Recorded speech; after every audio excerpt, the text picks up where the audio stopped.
అదే RTV app వార్తల్ని క్షణాల్లో చదివే అవకాశం ఉంటుంది. ఒక న్యూస్ పేపర్, ఒక టెలివిజన్ ఛానల్ మీ చేతుల్లో ఎప్పుడూ ఉంటాయి. ఆర్ఎస్ఎస్ కానీ బీజేపీ కానీ అంబేద్కర్ మంత్రం చేసేది కేవలం ఓట్ల కోసం, దళిత బడుగు బలహీన వర్గాల యొక్క ప్రాపకం కోసం తప్పితే అంబేద్కర్ను గౌరవించాలను, అంబేద్కర్ ఆలోచన విధాన్ని గౌరవించాలని కాదు. నిండు సభలో ఒక కేంద్ర మంత్రి ఇలాంటి అంబేద్కర్ను అవమానించే వ్యాఖ్యలు చేసిండంటేనే ముందు అతన్ని డిస్మిస్ చేయాల్సిన అవసరం ఉంది. అంబేద్కర్ వ్యతిరేకంగా మాట్లాడేటోడు ఎవడు కూడా ఇలా రాజ్యాంగాన్ని గౌరవించినట్టు కాదు. అంబేద్కర్ పేరెత్తితే నీకేంది నొప్పి? అమిత్ షాకు వచ్చిన నొప్పి ఏంటట?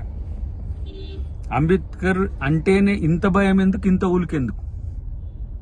పోనీ భగవాన్ అంటే ఏ భగవాన్ అని చెప్పిండా? కనీసం కృష్ణుడా, రాముడా, లేకపోతే శివుడా, లేకపోతే ఎవరు? ఆ పేరు కూడా ఎత్తే పరిస్థితి ఉండదు వీళ్ళకు. కాబట్టి ఇలా అంబేద్కర్ను వ్యతిరేకంగా చూసే పార్టీలకు ఈ దేశంలో పుట్టగతులు ఉండవు. ఇలా బాబాసాహెబ్ అంబేద్కర్తో కాంగ్రెస్ పార్టీ రాజ్యాంగం రాయించడమే కాదు, ఆ స్థాయి గౌరవం ఇచ్చింది. ఇలా బీజేపీ నాయకులు ఆత్మపరిశీలన చేసుకోండి. ఎవరైతే బడుగు బలహీన వర్గాల వాళ్ళు ఉన్నారో బీజేపీ ఆర్ఎస్ఎస్ విధానం, అమిత్ షా విధానం.